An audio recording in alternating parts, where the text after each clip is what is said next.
Iraganak eta orainak bat egingo dute musika zuzenean telebista saioaren atal berri honetan. Sara Zozaia izango da lehen protagonista. Musikari gazteak disko txiki bat argitaratu du, non bere lehen kantuak biltzen diren bertan. Etiketak gustoko ez dituen arren, folk iluna bezala definitzen ditu bere doinuak. Urteak atzera egin eta Lou Olango abeslariaren musika bidea ezagutuko dugu Andrea Izotz eta Usuarekin batera. Lou, dantzan jotake, oinak lehertu nahian, dokumentala burutu dute hiru zuzendariek, eta dagoeneko pantaila handian estrenatu dute.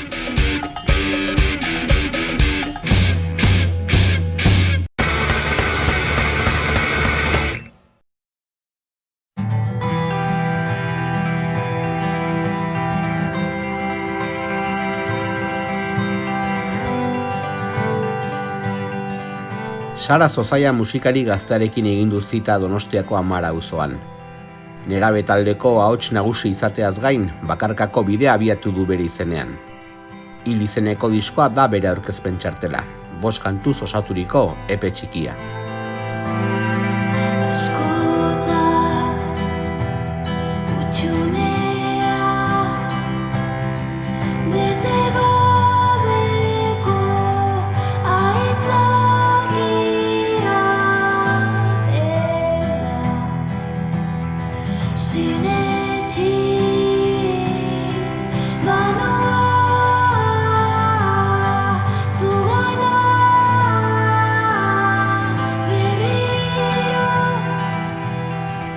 Arratsaldeon, Sara. Arratsaldeon.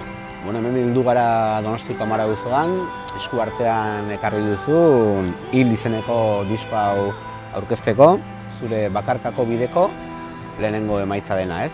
Epe txiki bat, 5 kantu biltzen ditu, kantu instrumental bat hasteko eta gero beste 4 kantu.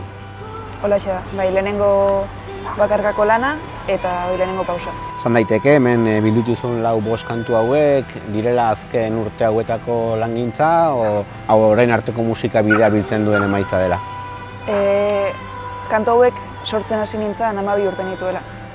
Orduan, urte dexente ja pasa dira, materializatu arte, eta honen hau aterata ziklo batena, amaiera bezala ikusten dut.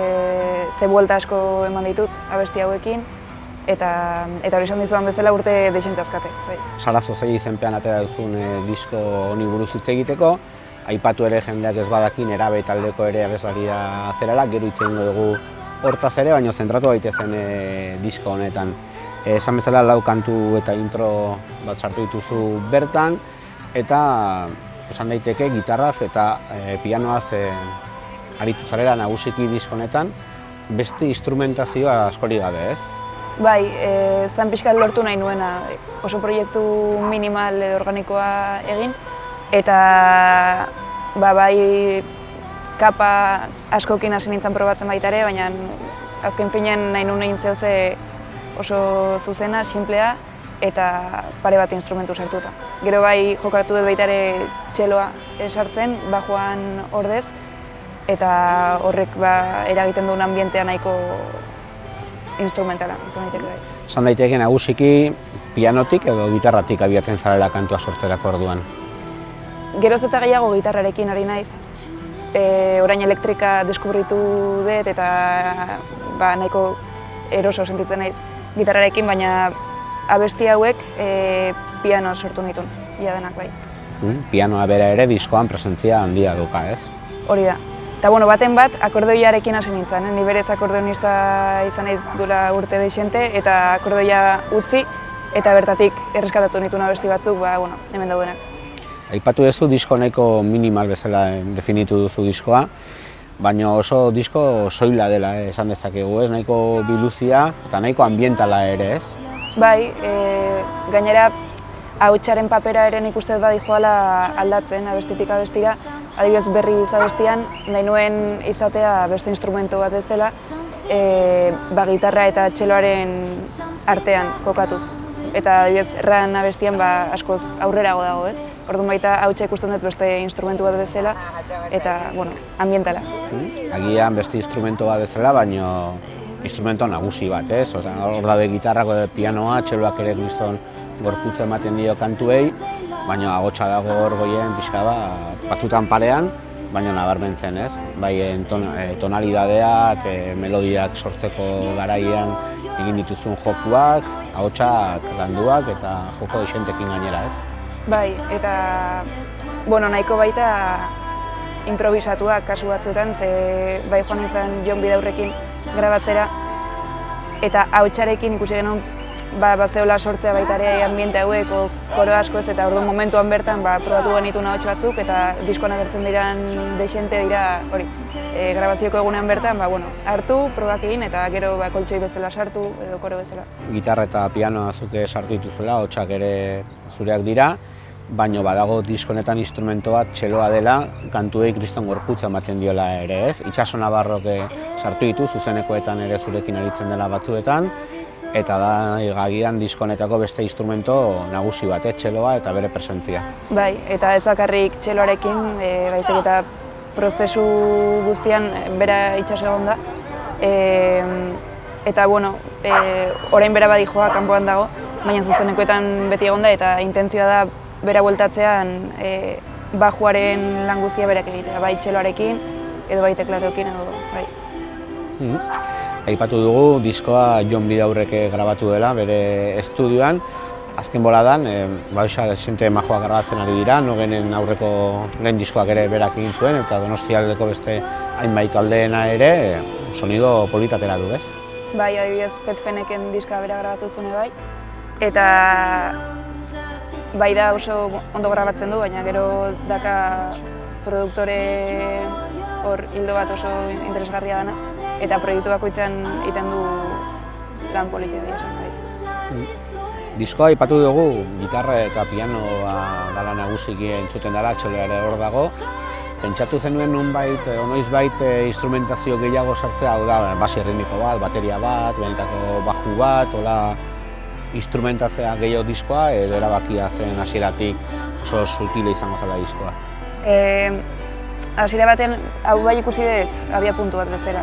Orduan nahi nuen pixkat minimal oso gordinain, eta gero hurrengo diskarako bai ari naiz bateria batekin probatzen, instrumentazio potenteagoa, bintzakapa gehiago bai, baina nontarako nahiko arginekan. Eta esan bezala, 5 kantu dira, imaginatzen dut, izango dituzula zirriborro gehiago, kantu gehiago, nola dago orain konposatzeko gauza zure mundu honetan? Jo, abesti asko daztak berriak, eta nahiko motibatuta nabil konposatzen. Gehien bat hori, ja hurrengo diskarako ideia nahiko garbi dakat, diska luze bat itekoa, eta zuzenekoetan adibidez hori kanta berriak jotzen ibiltzen naiz, hauekin batera, noski, baina bai nahiko kreatibitatea hor dabil, mugimenduen. I know that you waiting, I didn't need to in a hurry. You know time comes fast, that's a way too low. Cold faces now staring at me. What the hell are you reminding? Stress of those who made me want to go back home. And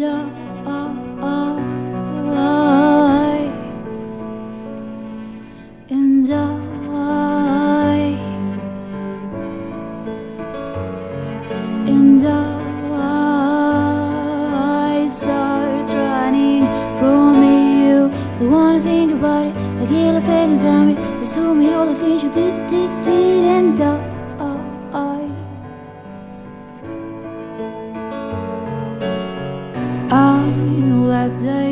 Disko hau, orain dela gutxi kaleratu da, Tabakalerako Kutxa Kultur egunean eskaini zenuen aurkezpena.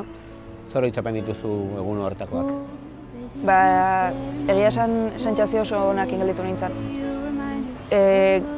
Gehien bat, geroz eta gehiago bakarrik jotzen eroso sentitzen naiz, eta beti beldurrez jo naiz ez gitarra jotzarekin, naiz gitarrista orduan, eta oso eroso sentitu nintzen, eta gehien bat ikusi nun jendeak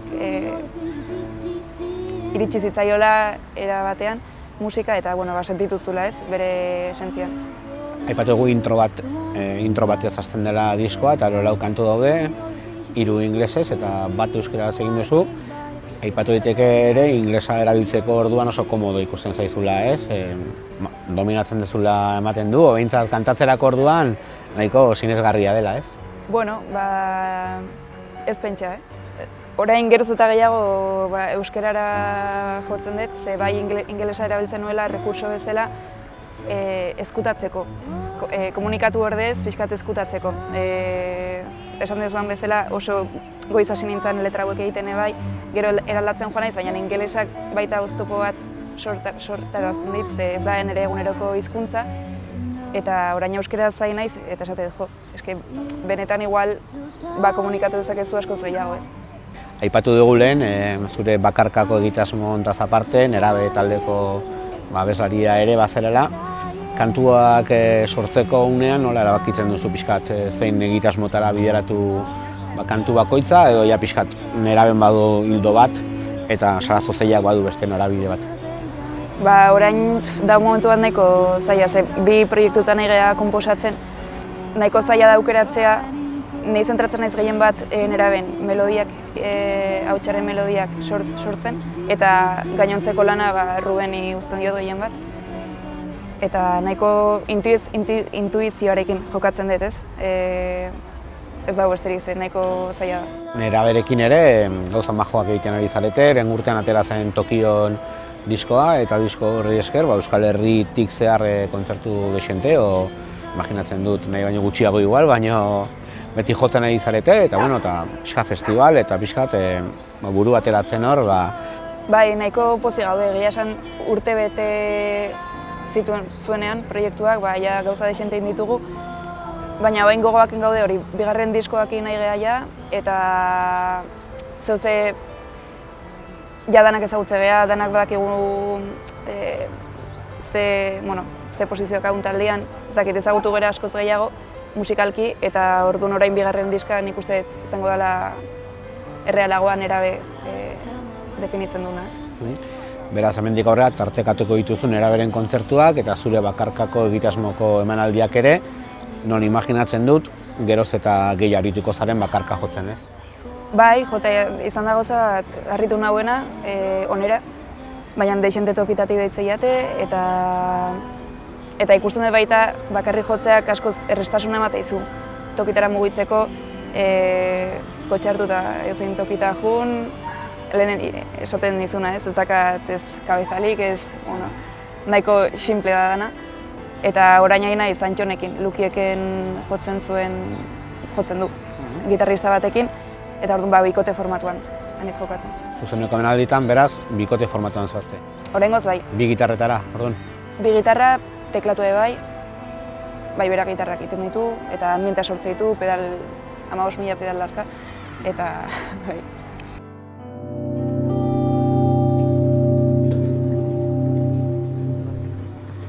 Zai egon denak badaki pausoa dela helmugare, azita neurri badaki ibiltze gau batzuk horren diren arren hor naize, egunak ez ditu beti argitze, eta beran dutu baino banitz Zure belaunaldiko musikari asko bezala, YouTube kanalean ere bideoak zintzilikatu izan dituzu, gehien txudenak bertsioak izan dira. Baina horri esker igual zuri izena ere pixkat joan da zabaltzen ere, ez? Komunikazio bideon bat izan da, ez? Bai, nahi YouTube ezai bat ere gustatzen, ezakit, kostatzen zait. Baina bai, bertsioekin hasi nintzen gelan grabatzen dituen bertsioak, eta horrek eman du kontzertun bat lortzea, oain egia esan sare soziala dira oso garrantzitsuak eta horren bar da, baina bueno. YouTubeko bideoiek esan bezala gehienak bertsioak ziren, hor azaldu dituzunak izan litezke agian zure referenteak? Bai, igual proiektu honen abia puntua izan da deskubritzea hasiera batetik post-rock musika, eta hor daude dexente talde Toe japoniarrak edo Explosion in the Sky, holako talde motak kontekstu melodikoa badala nire gustukoena ez, eta hortik tiratuz pixkat beste puntaraino iritsi naiz, adibidez Julen Baker edo horrelako kantautore oso gordinak egiten duten musikaraino. Eta orduan nik uste egiten ditudan bertsio mota horiek datozela esplikatu dudan beste puntatik, hasi que bai. Gaztetari asko gustatzen zaio musika etiketak jartzea, musikari etiketa jartzea. Zuri indie etiketa jarri izan dizue pixka bat hasieratik, folk ere aipatu izan dute zure kantak definitzean, indie folk musika ere hortan gustora kokatzen zara edo haratago doazok egiten duzuna? Etiketan nahiko deserosoak egiten zaizkite, egia. Baina folk, dark folk, folk iluna ambientala hortik gustora bai. Indie, oraindik igual ez dut oso ondo ulertzen zer da. Guk ez dara, baina bueno, askotan irakurri izan dute zure izenaren ondoan, onera beren izenaren ondoan ere, indie etiketa hori. Orduan folk iluna bezala esango genuke hemen daukaguna hitz egoki direla definitzeko folk iluna. Zan daiteke bai. Gu asko gozatu dugu folk iluna entzuten, eta zuzenekoetara bi egongo gara. Ez dakit nondik ibiliko zara datozen hilabeteetan, baina bi egongo gara jendetara. Eta hurrengo erronka izango da, zuzenen ikusi eta disko hau zuzenean den bezala gozatzea. Eskerrik asko Sara, eta bidean topatzen gara. Eharki.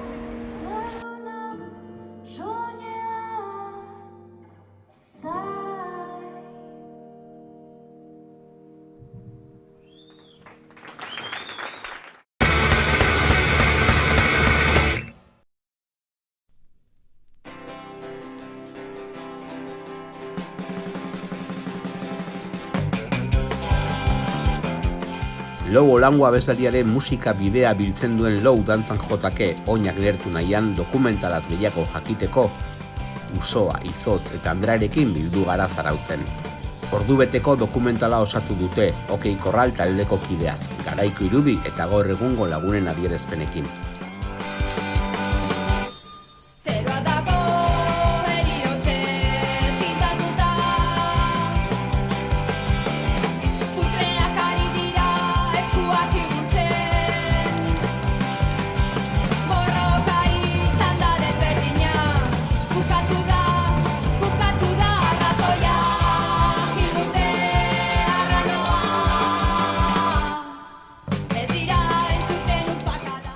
Lou Olangoa zan, gure herrikide bat, zarauztar bat, lagunen artean eta musika munduan Lu bezala ezaguna, eta zan emakume bat, 80. hamarkadan ausartu zana, holtza batea igotzea eta musika munduan abestea, ez? Hasiera batean Umedecioz taldeakin hasi zan, Umedecioz Okei Korral taldea bilakatu zan, eta gerora Las Lagartas taldean bai jarduzun emakume bat izan zen.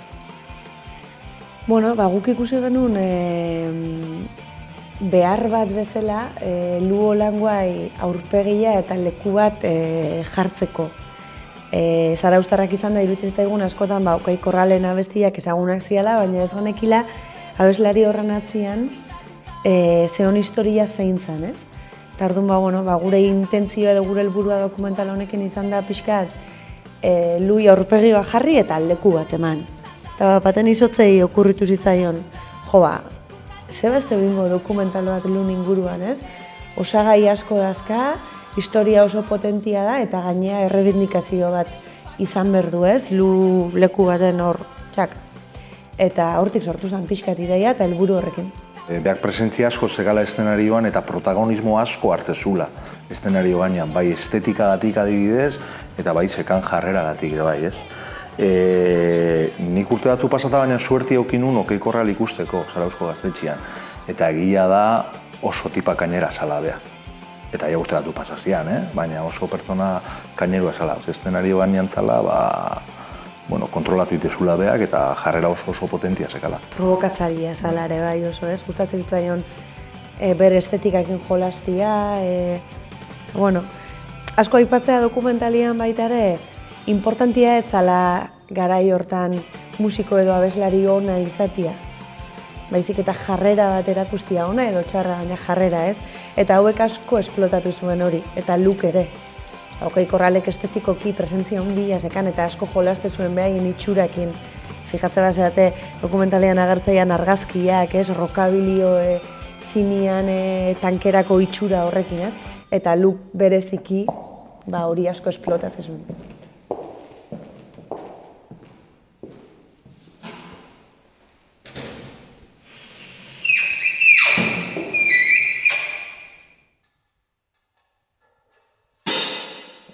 Nosotros empezamos alrededor de los 83, 84. Queríamos hacer un grupo. Nosotros comenzamos eso, pues con un ampli para todos, una batería y a chutar.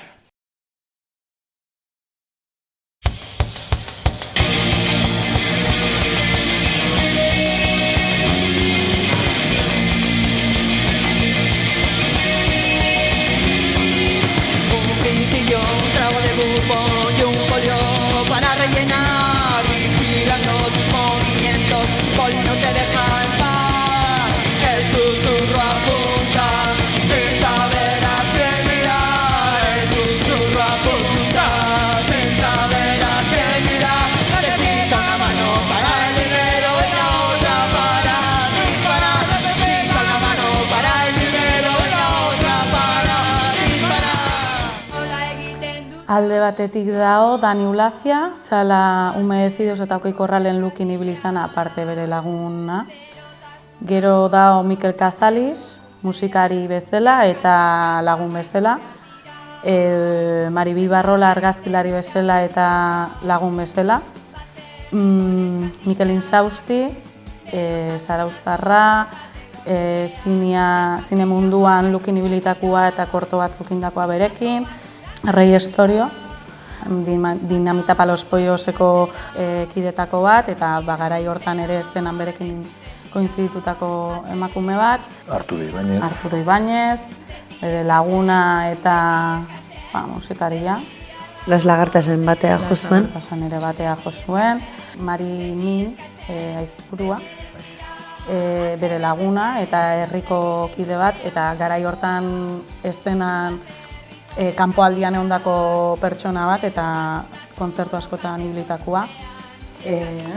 Garbine Ubeda, kazetaria, emakumezkoa eta kazetaria, eta ustez bukatzeko falta diala Inigo Muguruza, kortatuko kidea, eta JJ Iribar Max, zala, lun laguna zizapia aparte, Okei Korraleko esan dezakegu manaiara. Bai, aipatitugun pertsonai iladanak Lu oso ondo ezagutu zuen, eta nahiko retrato intimoa iteue beria. Baina gero dago Garbine Ubeda bat, garaian musika munduan eta asko ibilizana eta gaina kazetaria dana, Lu pertsonalki ezagutu bezuna, eta pixkatite eguna, testu inguruan kokatu, eta baita ere kanpotik, beha ezagutu gabe, ze transmititzezun Luk.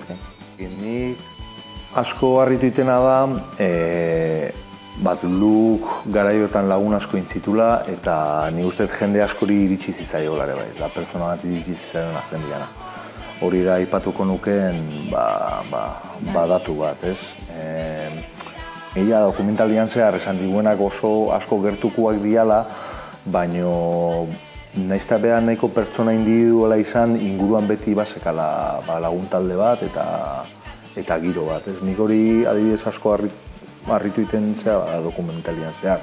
Zan emakume bat buru gogorra bere aspektu hon eta txarretan, baina bai, danak ez duna presio berezi batekin kontatu ziguen bere bizitza, porque guk ez genuen ezautu personalki.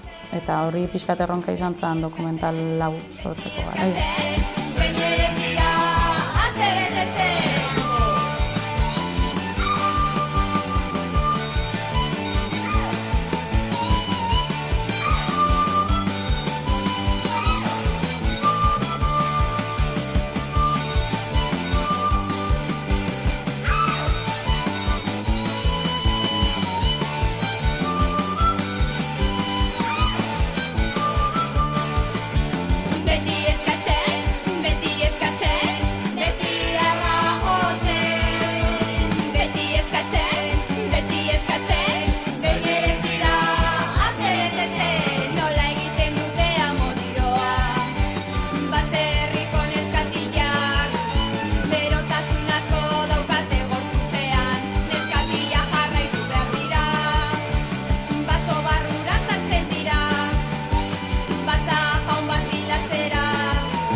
garbi dakat urtia pasata gaur egun ez da gizema jende ezagutuko Okei Korral edo zenbat disko zeskan, eta zan talde bat, garai horietan aukera aukizuna elkar argitaletxeekin adibidez bi disko ateratzeko, ez? Garaia bizi zuena bagoatuko, gaur egun adibidez Zarautzen bertan den nik uste jende gazteagoa da nahi galdetzi duzu eta ez dakiela zein zuian Okei Korral, oso garbia da. Bai, nik uste hor garai baten galdu indala, baina asko harritu dit guk dokumentalan ari gainitugun elkarrizketak Zarautzetik kanpo, danak ezagutze zituen Okei Korralen abestiak.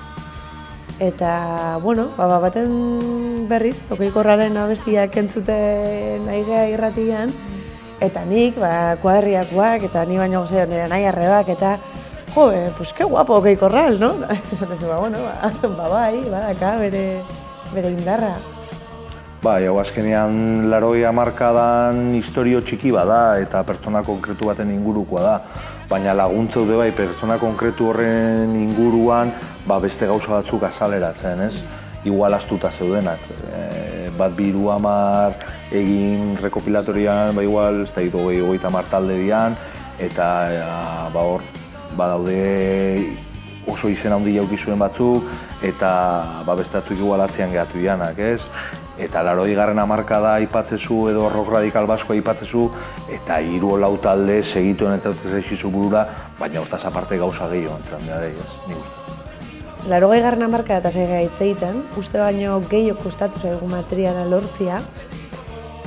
Baina, bueno, suerte pixkat eukideu ze lubea oso melomana zan, eta gauza asko beak gordetaz ezkan, eta bere hiloa leire holangoan bitartez iritsi zaizkigu. Eta gero, gehienak lugun inguruko jendiak pasa dizkigu bai bideoak, bai prentsa rekortiak, bai argazkiak, bai LP-an karatulak, inkluso grabaketak beak intzizkionak bere buruai. Baina orokorren zaila izan da materiala lortzia. Bai, asko kostau zaigu. Izan da momentu batzutan, izango nuke desesperantia izan dela dokumentala osatzeko materiala lortzia. Baina, nik uste lortitugula gauza batzuk, zuzeneko inedito batzuk, kanta inedito batzuk, eta nik uste osatu dela gauza oso. Eta gauza kuriosoa gertatzea, ibili ginean Putzizuloko kontzertu horren bila, ez dakizen bate joka, eta Zarautzen proiektatuta gero enteratzea, nik bideo hori grabatuta nekan, eta ostia, tarunean zea baina arte. Baina, cosas que gertan.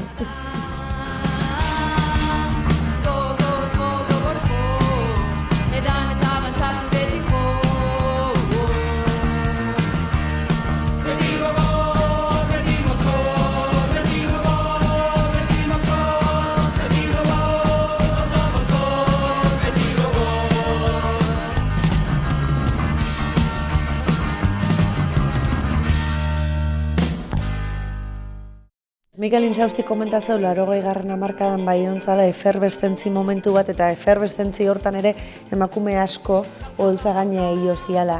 Eta geroa Luk emakume talde bat sortu nahi izan zula, eta hor zailtasun gehiago ikizitula, ez?